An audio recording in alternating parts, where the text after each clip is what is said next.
Today we learn about graphs of quadratic functions. Okay, so now investigation here. Well, for the most part, I think I'll skip it. Yeah, but what can we see here? What can I show you here is this is the example of quadratic, quadratic graphs of quadratic function or quadratic equation. So they are like curve, yeah. So they either curve like this or curve like this. Okay, this one we call it open upwards. So the mouth that is opening is facing outward, so open outwards. This one open downwards. There are only two types of quadratic function, yeah, the graph. And they will also have line of symmetry, means that if you cut it, split it into two, cut it right, yeah, at the half point of it, it will be symmetrical, like between the left side and the right side. Okay, this one too. And for this one, they have the minimum point, which is here. It's not always at the point 0. Sometimes it could be like this. Sometimes it could be over here, right? Like at the right side of the it like can be at the right side to the y-axis. Sometimes it can be here, sometimes it can be down here, if so yeah, it's very variative. This one also. Now this one, because it opens downward, that means it'll be having maximum point, which is also not always at 0 here. Sometimes it can be like this, sometimes it can be like this, sometimes it can be here.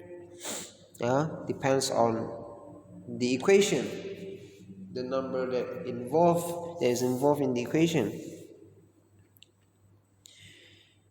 right? So I'm going to skip that. Now, directly for example 7. So finding the coordinates of points given the sketch of a curve. So in the figure, the curve y, this is the equation of the curve.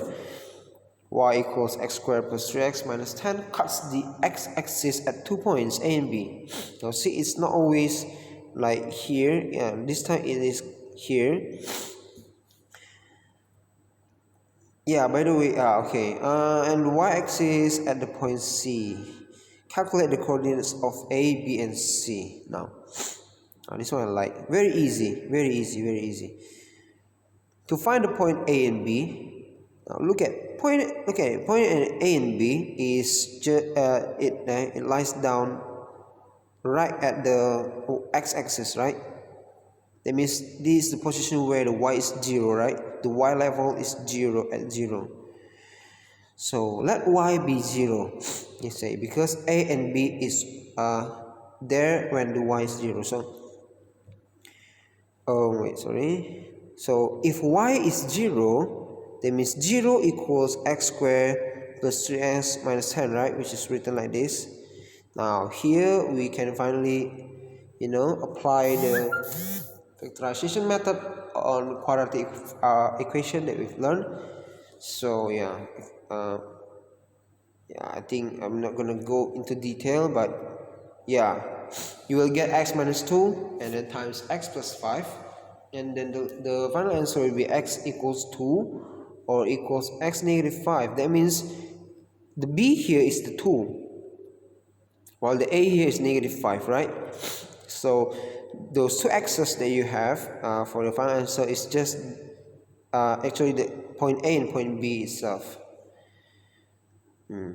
So the coordinates will be negative 5.0, because coordinates usually you need to state it as x point or x and y, right? So negative 5.0 and this one 2.0.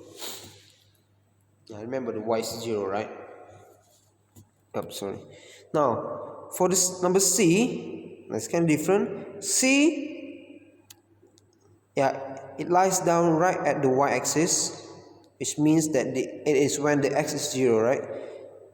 Yeah, if you look at the x is 0, that means you can stand right at the y-axis. So let the x be 0.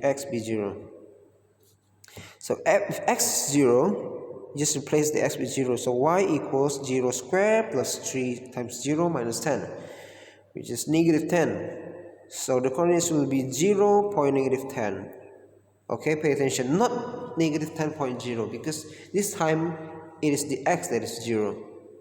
And the y is negative 10.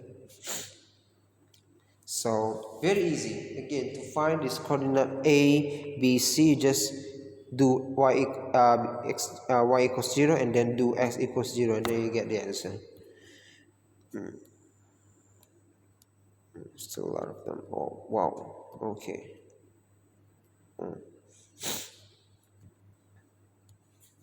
Okay. Now, let me see.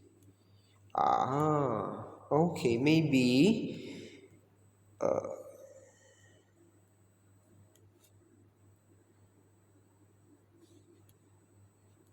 Okay, maybe that's all for today. First, I think the second part and the last part will take a long time. So, yeah, a long time. So, yeah.